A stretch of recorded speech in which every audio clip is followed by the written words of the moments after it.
सभे मगहिया भाई बहन के भूलेटन काका के राम राम। आथिन मगहिया खबर में सुनथे देश दुनिया के खबर। राष्ट्रपति चुनाव के गिनती आज होयत। एनडीए उम्मीदवार द्रौपदी मुर्मू के जीत निश्चित बुझा रहल है। 3 दिन में 2 घंटा भी न चल सकल संसद, रोज रोज हो रहल है हंगामा। Doctor SN. सिन्हा बनावल गेलन बिहार स्वास्थ्य विभाग के पहिल कुलपति। बिहार में 2030 तक सभे सरकारी मास्टर नहीं हो जतन रिटायर। हर रोज औसतन 10 ठो सरकारी मास्टर रिटायर हो रहलन है। सोनिया गांधी आज ईडी के सामने पेश हो सका था। सिद्धू मूसेवाला हत्याकांड के 2 गो शूटर के मार गिरावल गए। राज्य भर में कल वज्रपात से 8 आदमी के मौत के है खबर। झारखंड के हुलहुड़ू सड़क पर मवेशी तस्कर अपन पिकअप वाहन से एगो महिला दरोगा संध्या टोपनो के कुचल देलक, जेकरा से उनकर घटना स्थल पर हो गई मौत। विक्रम सिंघे श्रीलंका के नया राष्ट्रपति निर्वाचित होलन।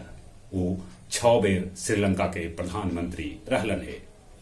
गर्मी के मारे यूरोप की हालत है खराब। कितने देश में स्कूल कॉलेज बंद कर देवल गए।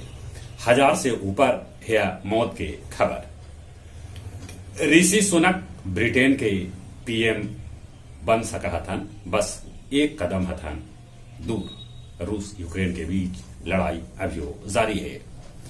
गया कॉलेज गया में 2 गो प्राचार्य हो जाए से काम काज में हो रहा है बाधा। पुरुषोत्तम एक्सप्रेस में 26.51 लाख रुपया के साथ है औरंगाबाद के एगो लड़का के पुलिस गिरफ्तार कैल। नीलांचल एक्सप्रेस से 14 किलो गांजा पुलिस बरामद कैल।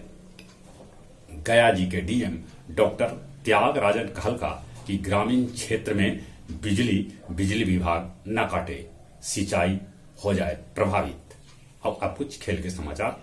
पाकिस्तान पहल का टेस्ट में श्रीलंका के 4 विकेट से हरा दिलक। शरीफ बनौलन 160 रन। दक्षिण अफ्रीका इंग्लैंड के वनडे मैच में हरा दिलक। ई मैच के बाद इंग्लैंड के बेन स्टोक्स लेतन संन्यास। राष्ट्रीय खेल में पहल बेर शामिल कैल गए है योगासन और मलखम्ब। जहां तक मौसम के सवाल है, आसमान में बदरी है, पानी बरसे के उम्मीद लोग जता रहा है।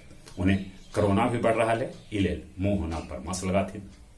चली अपने सभे के एक बेर फिर से भूलेटन काका के राम राम।